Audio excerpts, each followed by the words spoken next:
Hello friends, welcome to the TechListen channel. So friends, today I will talk about InWin's spotlight on modular and DIY chassis design.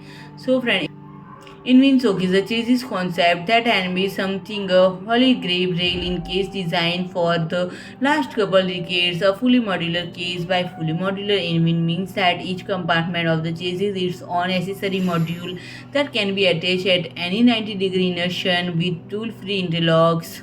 And friends, Celestone offers two default configuration to choose from: Mode Free Base Edition and Mode Free Deluxe Edition. The Base Edition includes one Mode 1 and Mode 2 frame pieces with glass and steel side panel for a relatively basic mid-tower setup, while the Deluxe Edition adds a Mode 3 fan housing both the top and front with accompanying side panels. And the third option is simply configure whatever you like from the available modules.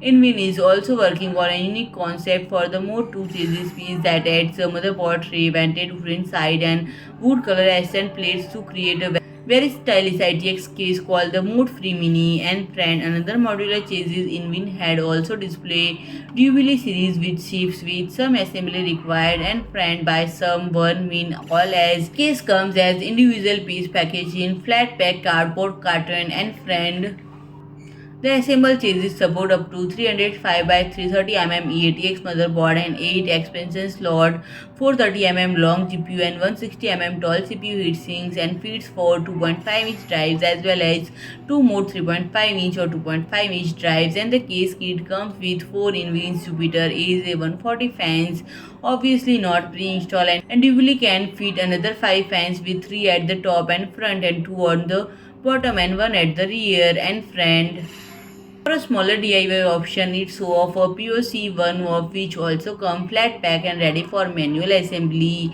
And friend, the POC One case is a little different from DUBILI in important regard. The panels come stitched together with leather strapping and user assemble in the inner chassis, then bands those outer panel around the interior chassis frame. And the selection of material is very electric, with the case design and utilize not only leather strap but also wood accents, frosted acrylic windows, steel framing, and of course aluminium side panels. So friend, if you like my video, please do like, share and comment, and don't forget to subscribe my channel and press the bell icon.